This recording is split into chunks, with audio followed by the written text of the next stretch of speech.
Welcome back. This is a historic event, although kind of low-key when it happened. Yeah, very low-key. Numerous allegations against Bill Cosby have prompted Governor Brown to end the statute of limitations on rape cases. So that means California will no longer put a deadline on prosecuting rape and sexual assault suspects. The Justice for Victims Act was approved by the governor Wednesday night, and as Steve just said, it was done quite quietly. No comment on the signing. The new law removes the 10-year window on filing charges and will apply to crimes committed after January 1st of 2017. It's not going to work retroactively. Right. It will not help the women who have made allegations against Cosby, most of them dating back 10 to 50 years. But joining us is a person who's in the middle of this whole battle to get that done.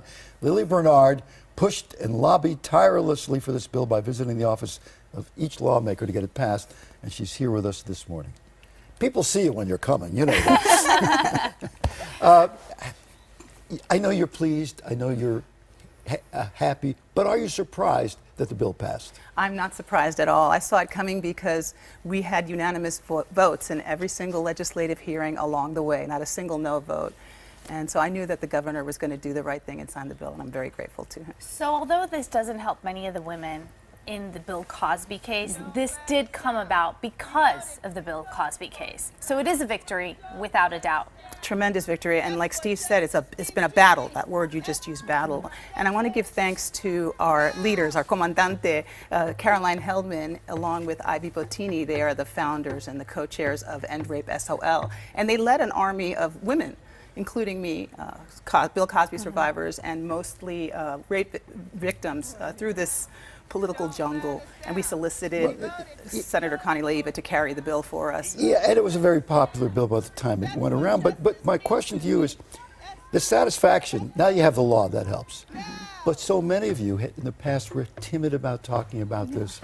It was Bill Cosby. People weren't going to listen to you. You were ambitious people. You were trying to get money out of this, et cetera. What is your reaction to all of that? Well, I also want to thank Andrea Constant, right? She's the victim in the Pennsylvania Her case is going to be heard, yeah, yes. I believe that without her, none of this would be happening, because she empowered the other 57 of us Cosby survivors to rescind the fear and speak out for justice's sake. So, what was your fear?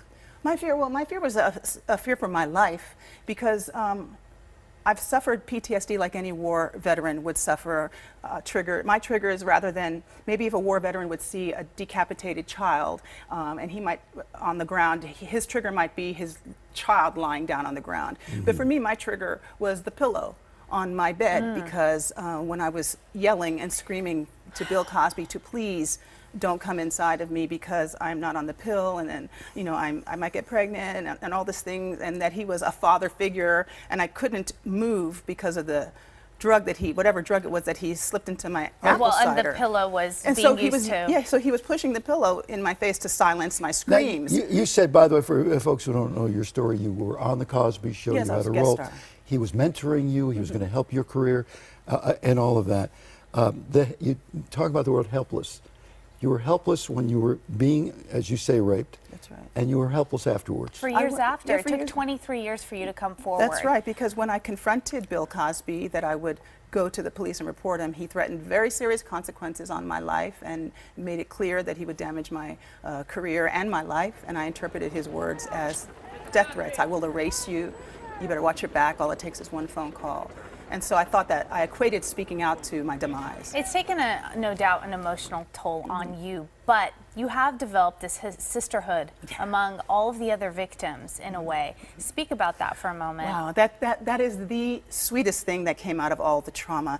And we're a wonderful, the sisterhood of the Cosby survivors. We are a wonderful multicultural, multi-generational group, and we have this one common factor, which is the trauma that we both survived, perpetuated by this beloved icon. And so this sisterhood is empowering. It's given us so much joy and hope just being together. It's the sweetest thing that came out of it. So what's next? What do you see coming? Well, we're trying to take this campaign on a national, congressional level.